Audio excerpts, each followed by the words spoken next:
अस्सलाम वालेकुम, मैं इमदाद सुमरो। इमरान खान साहब का खेल तकरीबन ख़त्म हो चुका हुआ है। ऑडियो लीक्स ने इमरान खान साहब की सियासत का सत्यानाश कर दिया है, बेड़ा गर्क करके रख दिया है। अब इमरान खान साहब के पास कहने को कुछ नहीं है सिवाय इसके कि अदालतें नोटिस लें। शेख रशीद साहब ने एक और डेडलाइन दे दी है, मगर इस बार उन्होंने डेडलाइन अपने सियासी मुखालफिन के लिए नहीं दी, इमरान खान साहब के लिए दी है। बड़ा ख़तरनाक इंकशाफ किया शेख रशीद साहब ने, बड़ा ख़तरनाक दावा किया है और इस दावे की बुनियाद पर एक बार फिर शेख रशीद साहब की पकड़ हो सकती है। अगर पाकिस्तान में कानून आइन की हुक्मरानी हो तो फिर शेख रशीद साहब से सबूत मांगे जाने चाहिए। शेख साहब ने दावा किया है कि इमरान खान साहब के ऊपर एक और हमला होगा और 60 दिनों में होगा, 30 अप्रैल तक होगा। अब इससे बड़ी कोई खुली बात या खुली जो है वो शरारत साजिश कोई नहीं कर सकता। अगर शेख साहब के पास ऐसे कोई शवाहिद हैं तो फिर जाहिर है ये शवाहिद शेख रशीद साहब जो है वो इदारों को दें। कल शेख रशीद साहब ने प्रेस कॉन्फ्रेंस की है, उस पर मैं बाद में आता हूँ, क्योंकि शेख साहब अभी कुछ दिन पहले जेल काट कर आए हैं, पागल हुए हैं, बावले हुए हैं। और शेख रशीद साहब ने मीडिया में रहने के लिए झूठ भी बोलते हैं, तरह तरह की बातें भी करते हैं, इमरान खान साहब के कान भी भरते हैं ताकि इमरान खान साहब के करीब रहें। और इमरान खान साहब कानों के कच्चे अकल से पैदल वो शेख रशीद साहब की बातों में यकीन करके बातें करना शुरू कर देते हैं, प्रेस कॉन्फ्रेंसेस करना शुरू कर देते हैं। और फिर उनका इमरान खान साहब हेडलाइंस में तो रहते हैं, लेकिन मुस्तकिल जो होता है ना सियासी नुकसान इमरान खान साहब को उसका होता है। इमरान खान साहब जो हैं वो उन्होंने जेल भरो तहरीक के लिए हिकमत अमली बनाने के लिए कल एक इजलास बुलाया था। इमरान खान साहब का इम्तिहान भी है कि ख़ुद ज़मानतों पर हैं, मुख्तलिफ़ मुकदमात में ज़मानत पर हैं। लाहौर हाई कोर्ट में दरख्वास्त ज़मानत जो कि वापस लेने की कोशिश की गई थी, अदालत ने इनकार कर दिया था कि नहीं, अब ये वापस नहीं होगी, क्योंकि जाली दस्तखत भी थे। तो आज वो मामला भी अदालत में उठ सकता है। इमरान खान साहब अगर अदालत चाहते हैं, बहुत बड़ा अगर है, क्योंकि जो इमरान खान साहब के वकील दूसरे वकील या तीसरे वकील थे, हिफाजती ज़मानत में इमरान खान साहब 3-4 वकील बदल चुके हैं। और ताकि किसी सूरत हिफाजती ज़मानत मिल जाए, और कारकुनों को कह रहे हैं कि जेल भरो तहरीक के लिए तैयारी करो, और 12,000 लोगों की रजिस्ट्रेशन हो गई है। वो कल मैंने अपने व्लॉग में गुजारिश किया था ना कि वो 12,000 लोगों की रजिस्ट्रेशन इसी तरह है जिस तरह टाइगर फोर्स की रजिस्ट्रेशन हुई थी। टाइगर फोर्स वो जो है वो महंगाई कंट्रोल करने के लिए टाइगर फोर्स, सैलाब मुतासरीन के लिए टाइगर फोर्स, कोरोना में लोगों की घर घर जाकर मदद करने के लिए टाइगर फोर्स। ख्याली पता नहीं इमरान खान साहब किस मौके पर, किस हाल में, किस आसमान पर होते हैं। ये तो जाहिर है अब वो इमरान खान साहब के आसपास रहने वाले बताएंगे, और जो बताने वाले हमें बताते हैं वो हम नहीं बता सकते, क्योंकि वो बताना फिर जाहिर है कितना एक बंदा बताता रहे भाई। असल चीज़ ये है ना कि खान साहब बकौल राणा सनाउल्लाह के वो जेल जाएंगे, उनको हर एक सहूलत मिलेगी सिवाय एक चीज़ के। तो हम कौन कौन सी चीज़ जो है इमरान खान साहब की बताएं कि वो क्या क्या किस किस कैफियत और किस किस कंडीशन में होते हैं। लेकिन खैर ये उनकी ज़ाती ज़िंदगी है, लेकिन टेरियान उनकी ज़ाती ज़िंदगी नहीं है। टेरियान वाला मामला तो वो जमायमा खान ने तो इमरान खान साहब को धोखा रख दिया। उन्होंने सिर्फ ये बात करके, क्योंकि वो मामला भी अदालतों में है, सिर्फ ये बात करके कि जी जब इमरान खान साहब पर 3 नवंबर को हमला हुआ था, गोली चली, उनको गोली लगी, और मुझे जब किसी दोस्त ने फ़ोन करके बताया तो मेरे जहन में फ़ौरन उनके बच्चे आ गए, बेटा अपना सलमान, बेटा कासुम और बेटी टेरियान। यानी जमायमा, मैंने पहले भी गुजारिश किया हुआ कि जिस औरत के बदन से वो पैदा हुई टेरियान, यानी सीता वाइट, वो कह रही है कि इसका बाप इमरान खान है। अदालत अमेरिका की कह रही है कि हाँ जी इसका बाप इमरान खान है। जो औरत इमरान खान साहब के निकाह में रही हैं, जो इमरान खान साहब के 2 बेटों की माँ है, यानी जमायमा गोल्ड सिमत, जो अब तलाक है इमरान खान साहब की हो चुकी उनसे, वो कह रही हैं कि टेरियान इमरान खान की बेटी है, जो कि उसको टेरियान की गार्जियन भी हैं इमरान खान साहब के एनओसी के ऊपर, जिनको वो पाल रही हैं उनके बच्चों के साथ। ज़ाहिर है वो अब तो खैर 30 साल की, वो तो ख़ुद अमीर कबीर घराने से है। तो बहरहाल तो वो औरत भी कह गई कि टेरियान जो है वो इमरान खान की बेटी है, तो पीछे रह कुछ नहीं जाता। तो इमरान खान साहब के तकरीबन सियासी तौर पर बाकी वो इमरान खान साहब उछलेंगे, कूदेंगे, तमाशा करेंगे, चलता रहेगा, ये चलता रहता है। शेख रशीद साहब अकेले पूरे मुल्क को आगे लगाया हुआ शेख साहब ने, कोई कानून, कोई आइन, कोई चीज़ नहीं है। कोई और मुल्क होता तो शेख रशीद साहब के घर से निकलने पर पाबंदी लग जाती, जेल सारी ज़िंदगी, हर साल शेख रशीद साहब को उम्र कैद की सज़ा होती, जिस तरह की वो शेख साहब बातें कर रहे होते। तो बहरहाल, तो मैं गुजारिश ये कर रहा था कि ऑडियो लीक्स ने इमरान खान साहब का बेड़ा गर्क कर दिया, उनकी सियासत का, उनका खेल तकरीबन तमाम कर लिया। कल इमरान खान साहब जेल भरो तहरीक की हिकमत अमली बना रहे थे, तो उसके बाद फिर उन्होंने प्रेस को वो जो टीवी पर आकर बैठ गए वही व्लॉग करने। इस बार सिंगल व्लॉग नहीं था, डबल व्लॉग था। इस बार वो साथ उनके एक मेहमान भी थी। जाहिर है अगर मैं व्लॉग करूँगा, मेरे साथ कोई होगा तो मेहमान होगा ना, वरना मैं भी अकेला बैठकर बात कर रहा होता हूँ। तो वो थी डॉक्टर यास्मीन राशिद साहिबा। अब डॉक्टर यास्मीन राशिद साहिबा को बिठाकर ये कौम से खिताब फरमाने का मतलब ये है कि खान तबाह दे।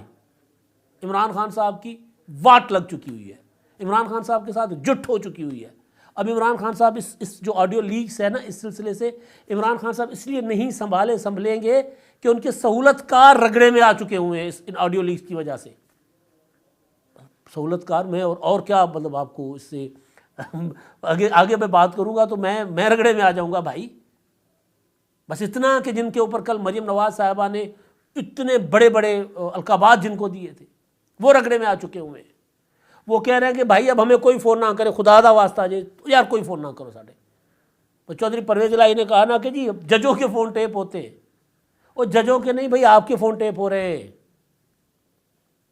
मैंने कुछ हमारे दोस्त ज़ाहिर हैं इंटेलिजेंस में, मुख्तलिफ इदारों में, उनसे ये हम पूछ रहे होते कि किसके, मतलब आप लोग ये क्या वाकई, वो कहते नहीं, हम सिर्फ मशकूक लोगों के फ़ोन टेप कर रहे होते हैं, जो साजिशें कर रहे होते हैं, जिनकी कंडक्ट के ऊपर हमें कोई वैसे बताने की बात है।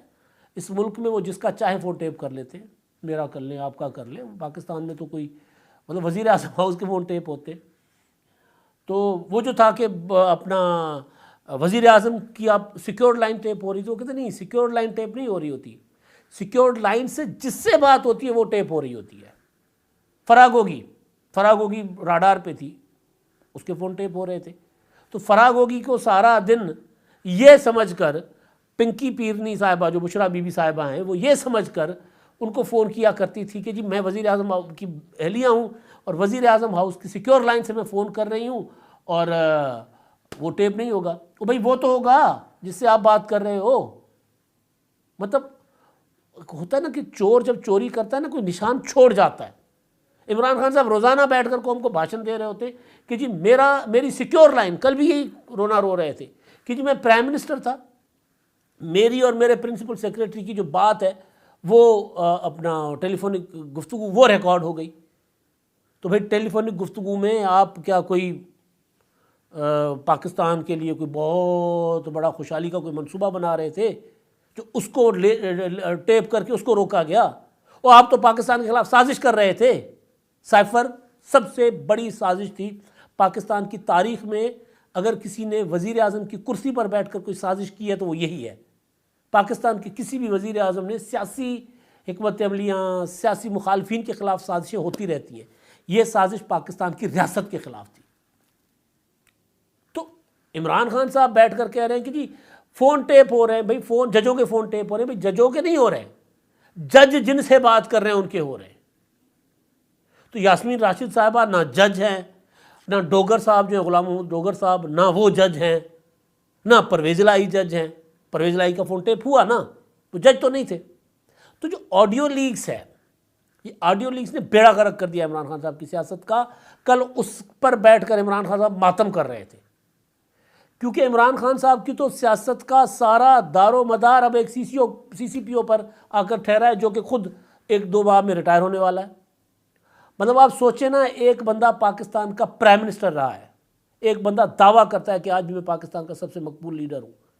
वो दावा करता है कि जी मेरे कहने पर लाखों लोग जेलों में चले जाएंगे, आपके पास जेलों में अपना लोगों को रखने की जगह नहीं होगी। और उस बंदे की सियासत का टोटल दारो मदार इस पे है कि CCPO गुलाम मोहम्मद डोगर हो।